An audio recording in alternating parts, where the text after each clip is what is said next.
duwe sesumber ana jabaning Tuban. Mung kagowong ladeni apa kang dadi kandamu sekawit rikane muling datulu Praja Majapahit. Ki Nabrang nganti aku kelakon tuwindak kaya ngene. Kenane nek nampi diangkat dadi patih Hamangku bumi Majapahit. Aku rasa lucu. Umpama sing dadi patih ora Paman Kensuro putune kowe. Mergo gedhe lelabane tumrap negara Majapahit. Aku apa saben-saben Majapahit geger nampi ketok iluwe ngeling Yai Wijaya ana cengkremaning Jaya Katwang prajurit gelang-gelang Wijaya lunga sangka ing Singosari tanpa rongga lawe Wijaya kelakon mati.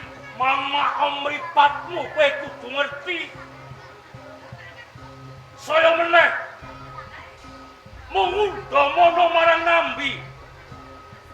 Mung rawuh kantar pilabuh pabetumrap Hyang Wijaya.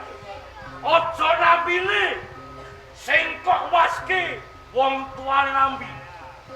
Awi kok menawa kabeh laskaring Singosari kang padha saruja Nambi pinangka dadi patih Hamangku bumi wong sak dapur rongga lawe kang bakal sirong kabeh. Mula Nabrang nganti kedadan kaya ngene iki aku seneng Majapahit nek dadi negara sing kencar-kencar ora pati Nambi anak Pandhe Galeng kere pacu kilim bali lumat. Awe, Apa? nek kowe ngundamana perkara abet marang Hyang Wijaya. Saya meneh kang mungguh marang adeking kutha Majapahit. Kowe kudu ngerti Perkara apa? perkara kowe pribadine lawe. Ing kono umpama ora lakon. Ora kakonono kebrabrian. Kok menawa siramu wis gugur ana ing langgang payudan.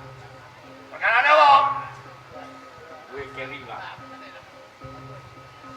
Rikaling prajurit tarkar kang dipandheganing Tubalaikan sing ing kono kepengin banget pati Sasawirange Kertanegara ning kabeh gugure Kertanegara sing digoleki mung turase Kertanegara. Begine kowe sapilo marang Hyang Wijaya.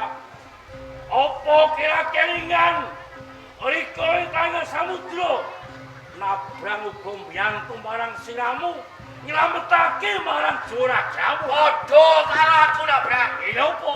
Kowe bekas bajak laut, kowe gento tanpa rongga lawe, kowe tetep dadi bajak laut. Kudu kowe matur nuwun karo lawe. Mula yen entuk padha ngrumangsani gedhe kowe lapor tumrap Hyang Wijaya. Ayo saiki kowe paling ngombyongi Raden Wijaya jumenengake patih Hamangku bumi iki kasalya dening Nambi. Ayo bareng-bareng kasengkuyung ana kudu Majapahit. Sinekseran jagat sak isine, sak kurupe langit, sak lumaing bumi. Lamun toh Nambi kang tetepake dadi patih, rongga lawe ra bakal sowan ing Majapahit. Rongga lawe. Apa? Ngerti ono?